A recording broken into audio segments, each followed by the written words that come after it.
আসসালামু আলাইকুম রহমতুল্লাহ বরকাতুহু। মনা সারা জীবন চোর বাটপারে আমি দৌড়াই গেছি, আজকে আমি চোর ধরছি। ওই চোররে আপনারা দেখাবো যে আপনারা তখন বিচার করেন যে কত বড় চুরি বাটপারি করে বাংলাদেশে তারা কোটি কোটি টাকা ব্যবসা করে যাচ্ছে, আর কাস্টমার রে কিভাবে তারা ঠকাচ্ছে। এই যে পার্সেলটা দেখতে পাচ্ছেন, এই পার্সেলটা মূলত আমাকে ঢাকা হয়েছে, যেটা সুন্দরবন কুরিয়ার সার্ভিসে করে হাটাজারি শাখায় পাঠাইছে।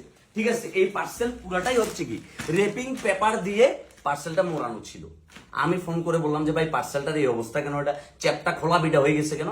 মালের উপর মাল রাখছে তো এই জন্য। আচ্ছা, মালের উপর মাল রাখলে এটা যেহেতু অনেক মোটা একটা রেপিং পেপার দিয়ে করছে, এত মোটা একটা রেপিং পেপার, মানে আমি হাত দিলেও কি আমি চাইলেও ছিটতে পারবো না। এটা দেখেন, এত মোটা একটা রেপিং পেপার, তাহলে চাপটা কোথায় পড়বে? প্রোডাক্টের উপরে। তাহলে প্রোডাক্টের উপর পড়লে হয়তো যে জয়েন্ট আছে জয়েন্টটা হয়তো ছিঁড়ে যাবে, কিন্তু এই পার্সেলটা আমরা দেখতেছি পার্সেলটা সাইড দিয়ে ফুটা করে ফেলছে। এই পার্সেলটা যখন দিচ্ছে তখন পার্সেলটাকে সাইড দিয়ে ফুটা করা, পার্সেলটা তখন সাইড